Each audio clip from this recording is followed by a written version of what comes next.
आज मुझे पता चला कि तेरे इस मासूम और भोले चेहरे के पीछे एक शैतान, एक भेड़िया रहता है। मास्टर चिल्ला मत। तू मोहब्बत में मिटा जरूर है, मगर मोहब्बत के फलसफे को नहीं समझा तू। बहुत ऊंचा फलसफा है, और मैं यहां तेरी शरारतों को रफू करने आया था। तेरी बदतमीजों को रफू नहीं कर सकता मैं।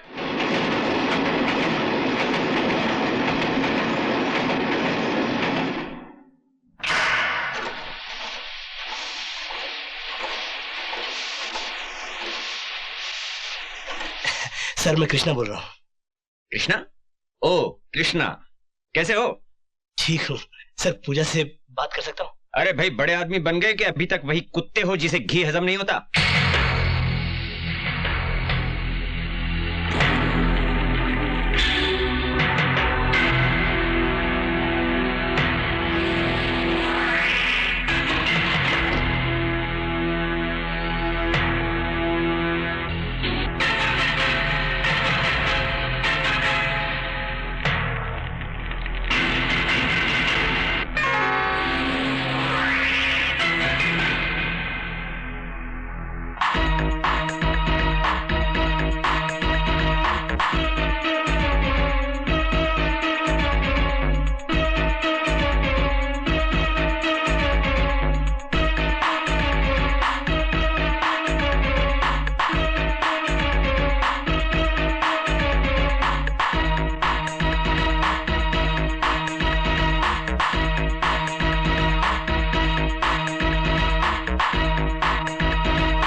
दर्शन और तिलक के लिए आप टाइम निकाल ही लेते हैं। तिलक लगाने से मेरा शांत मन को बड़ी शांति मिलती है पंडित जी।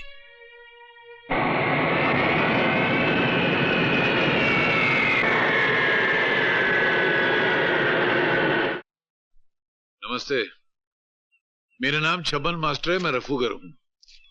यहाँ क्या करने आए हो? हुजूर, जिनकी सूरत अच्छी नहीं होती मैं उनको आईना नहीं दिखाया करता, मगर आज मैं खुद आपके सामने आईना बन के खड़ा हूं। ये मेरी मजबूरी है। सरकार ने लकड़ियां काटने और जलाने पे तो पाबंदी लगा दी, मगर बहुएं आज भी जलाई जाती हैं, और उसके जिम्मेदार होते हैं आप जैसे दौलतमंद बाप जो अपनी बेटी से ज्यादा अपने अभिमान की सोचते हैं। ये क्या बकवास कर रहे हो तुम? बकवास नहीं कर रहा हूं, बल्कि कृष्णा और आपकी बेटी के टूटे हुए रिश्तों की बात कर रहा हूं। कृष्णा ने आपको 2 खत लिखे थे ना, एक अपनी बर्बादी का और दूसरी अपनी कामयाबी का। बर्बादी का खत अपनी बेटी को दिखाकर उसे शादी पे मजबूर तो कर दिया, मगर वो कामयाबी का खत, उसका क्या किया? पढ़कर फेंक दिया, जला डाला उसको। आपकी इसी जलील हरकत और कूटनीति ने दोनों की जिंदगी को बर्बाद करके रख दी। दीनदयाल साहब आज से सिर्फ गरीबों के साथ नहीं हुआ करते, कभी कभी गाड़ी के नीचे अमीरों के बच्चे भी आ जाया करते हैं। क्या हुआ मेरी बेटी को? कुछ नहीं हुआ, सिर्फ उसके शौहर ने उसको घर से निकाल दिया है। जुर्म आपने किया और गुनहगार वो साबित हो गई आपकी वजह से। तो तुम क्या कहना चाहते हो? मैं उस भीख मंगे को अपनी बेटी सौंप देता? कृष्णा ना आज गरीब है ना उस दिन गरीब था जिस दिन आपने अपनी बेटी को डोली में विदा किया था। एक आपकी न परखने वाली निगाह ने पूजा को उसके पति और उसके प्रेमी दोनों की निगाह से गिरा दिया। ये नाती मुझे आपके विचारों, आपके ख्यालों, आपके बड़प्पन से। खामोश! तुम क्या मुझे यहाँ जलील करने आए हो? खुदा का शुक्र मनाओ कि आज बकरी ईद नहीं है, वरना कुर्बानी का जज्बा लेकर आता। लेकिन मजबूरी तो यह है कि हमारे यहाँ हराम जानवरों की कुर्बानी मंजूर भी तो नहीं है। लानत है।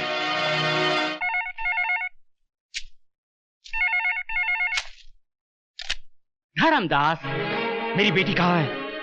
कहाँ है मुझसे पूछते हो? तो महानगर टेलीफोन निगम की डायरेक्टरी उठाओ और के पन्ने खोलो। केपी ग्रुप ऑफ इंडस्ट्रीज के 40-50 नंबर होंगे, और कहीं न कहीं अपने आशिक कृष्ण प्रसाद के साथ एंगेज्ड होगी तुम्हारी बेटी। बदमाश! कहाँ है मेरी बेटी पूजा? कहाँ छिपा रखा है तुमने उसे? कृष्णा, आग और तेल का खेल बड़ा घटिया होता है। मेरी बेटी की गृहस्थी बर्बाद मत कर। कहीं दिल का मरीज तो नहीं है?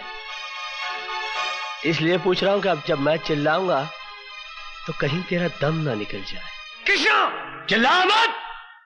ये सवाल मुझे तुझसे पूछना चाहिए था कि मेरी पूजा कहाँ है, मगर मैंने तुमसे पूछा कि तुमने उसकी शादी किसी और से क्यों कर दी? चाय की खेती करने वाले अमीरजादे, जितनी तुम्हारी साल भर की कमाई है उतने रुपयों के सर्फ और साबुन से मेरी हवेली के फर्श धोए जाते हैं। नजर उठा के देख किसकी ऊंचाई की तरफ, जब तक तेरी नजर इसके घुमट तक पहुंचेगी तेरे कांधे से तेरा सर नीचे गिर जाएगा। तू क्या समझता है कि मैं यहां पर बैठा पूजा की जुदाई का शोक मनाता हूं, उसका मातम मनाता हूं? नहीं, टाइम नहीं है अपने पास। यहां पर पूजा तो क्या, उसकी यादों को भी आने की इजाजत नहीं। इस हवेली के दरवाजे से सिर्फ मैं अंदर आता हूं और खिड़कियों से मुझे जिंदा रखने वाली हवाएं अंदर आती है। इसके सिवाय कुछ और दिखाई देता है तुझे अंदर? ठीक है कृष्ण प्रसाद, मैं जा रहा हूं, लेकिन याद रखना, अगर मेरी बेटी के भागने का सबब तू है तो तेरे लिए बहुत बुरी बात है। हवा आने दे। तखलिया।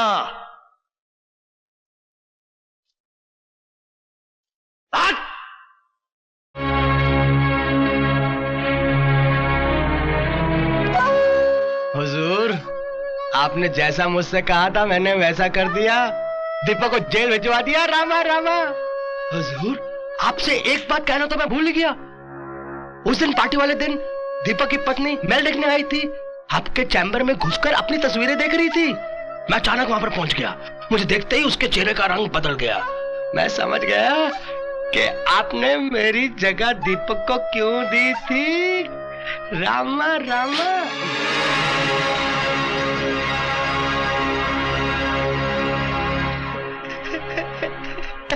समझदार हो। रामा रामा। हजूर, मैंने आपका नमक खाया है। आपकी ये बात मैं बाहर जाके किसी से कहने वाला थोड़ा ही हूँ। मैंने तो पूजा जी से भी कह दिया था कि डरो मत, मैंने कुछ नहीं देखा। रामा रामा। लाली, इस दुनिया में लोग मोहब्बत से सिर्फ मोहब्बत करते हैं, मगर शायद मैं दुनिया का पहला शख्स हूं जिसने अपनी पहली मोहब्बत से जंग का ऐलान कर दिया है। बस बस बस बस यही है। आइए। रामा रामा। क्या बात है लाली, ये सब क्या है? मिस्टर दीपक, आप पर चार्ज है। आपने केपी ग्रुप ऑफ इंडस्ट्रीज का लाखों रुपए का गबन किया है। What? Mister Deepak, you are under arrest. Yes sir, I will do.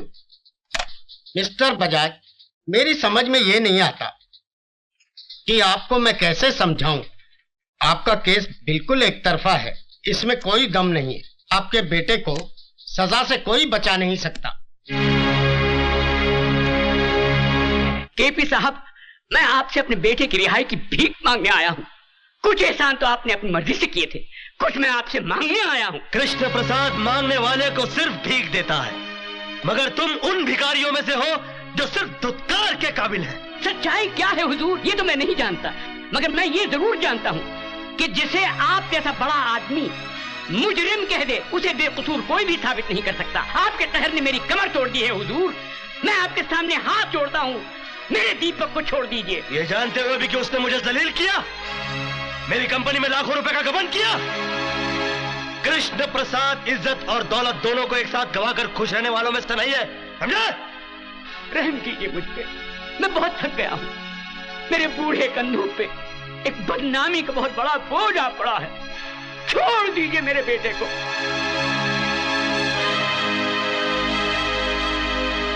ठीक है, मैं तुम्हारे बेटे को छोड़ देता हूं, तुम अपनी बहू को मेरे पास भेज दो। कृष्ण प्रसाद, चलिए। ये किसी गरीब की गर्दन नहीं है, एक टाइकून का गिरेबान है। उड़ा के बाहर फेंक दो इन्हें। कमीने!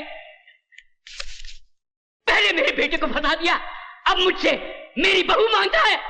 अबे मैं तो तुझे देवता समझता था और तू निकला सिर्फ एक आदमी, और वो भी एक नीच और गिरा हुआ आदमी। मिट जाएगा तू, बर्बाद हो जाएगा तू। लोग थूकेंगे तेरे इतिहास पर और लानत भेजेंगे तेरी हस्ती पर।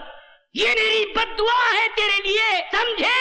ये मेरा श्राप है तुझे, कृष्ण प्रसाद।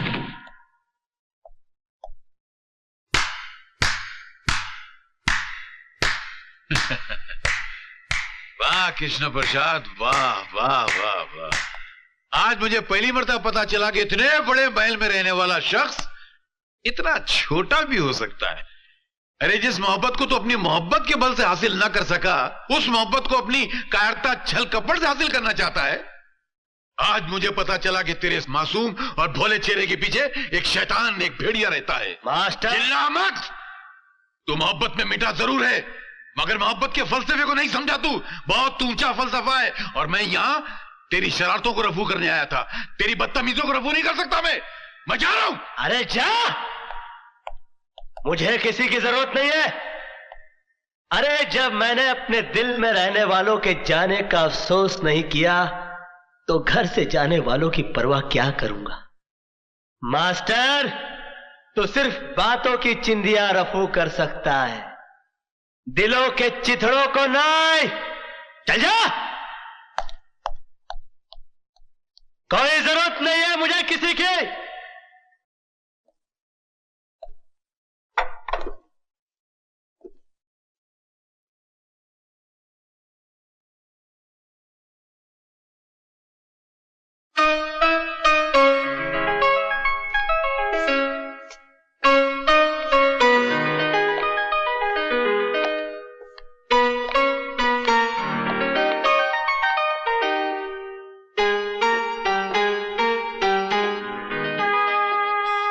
मैं आ गई हूं केपी साहब,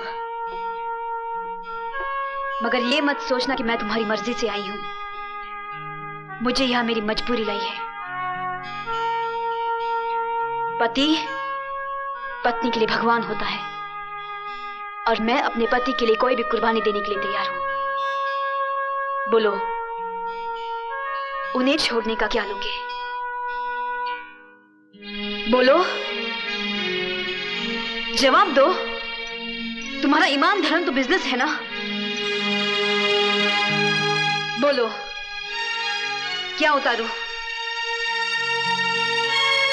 कंगन, ये मंगलसूत्र, या फिर ये?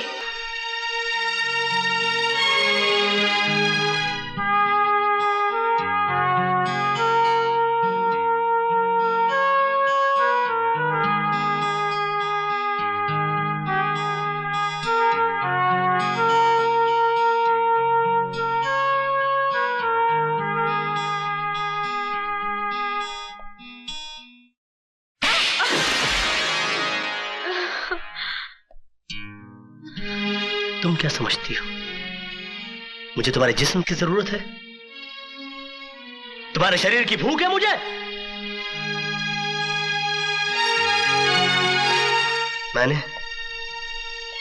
मैंने कभी तुम्हारे जिस्म से नहीं, तुम्हारी आत्मा से प्यार किया। लेकिन तुमने मेरी कद्र नहीं की, मेरा इंतजार नहीं किया। मुझे किसी गुजरे हुए वक्त की तरह भुलाकर किसी और का हाथ थाम लिया।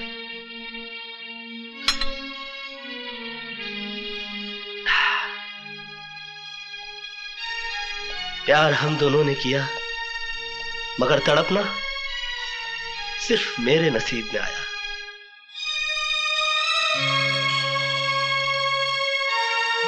मेरा तुम्हारा नाता तो उसी दिन टूट गया जिस दिन तुम्हारी शादी हुई। मैं उस दिन तुम्हारे घर अपनी मोहब्बत का इजहार करने नहीं गया था,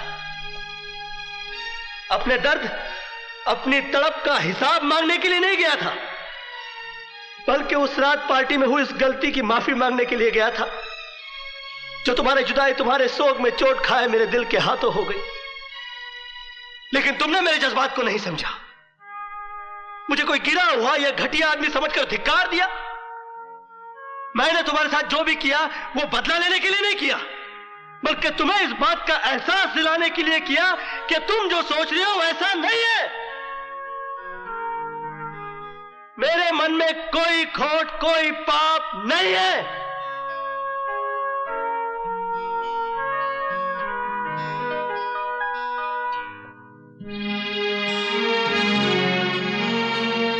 मोहब्बत का दर्द बड़ा जानलेवा होता है पूजा जी। मैंने तो तुम्हें माफ किया, मगर दोबारा कभी इंसान का जन्म मिले तो मोहब्बत जरा सोच समझ कर कीजिएगा।